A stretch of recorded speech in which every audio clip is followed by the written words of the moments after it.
आज मैं आपके लिए एक मोटिवेशनल स्टोरी लेके आया हूं कि एक गांव में एक साधु आया। रोज शाम को उसके भजन पूजन कीर्तन चलते थे और उसके दर्शनों के लिए बहुत सारे लोग गांव के आते। और लोग जब दर्शन करते थे तो आशीर्वाद के स्वरूप वो साधु सबको एक ही बात कहता था कि जो चाहोगे सो पाओगे, जो चाहोगे सो पाओगे। ये आशीर्वाद सबको देते थे। पर इसका अर्थ गांव वालों को तो कुछ समझ में आता नहीं था। वो प्रणाम करके चल। दिनों के बाद गांव में एक नवयुवक आया, रोजगार की तलाश में भटक रहा था।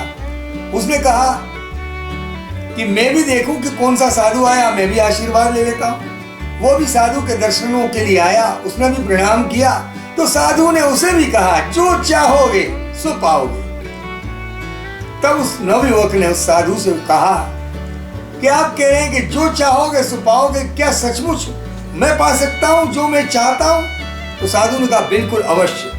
क्या चाहते हो तुम क्या चाहते हो?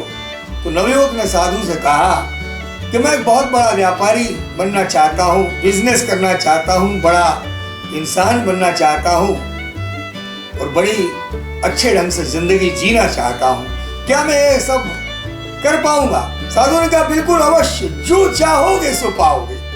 तो नवयुवक ने कहा कि वो कैसे?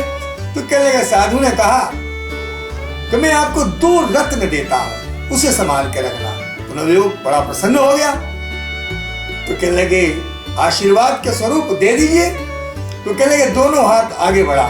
तो उस नवयुवक ने दोनों हाथ ऐसे आगे बढ़ाए।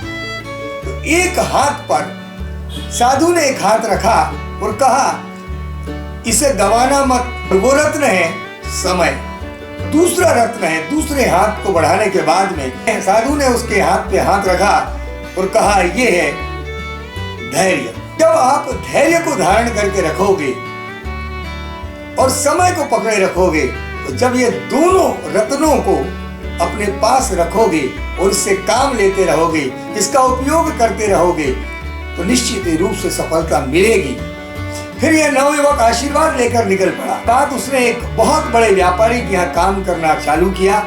उसके व्यापार के बारीक गुर सीखे, छोटी छोटी बातों को सीखा। बहुत समय के बाद उसने भी अपना व्यापार चालू किया और उसका व्यापार धीरे धीरे फलता फूलता गया और एक दिन बहुत बड़ा व्यापारी बन गया।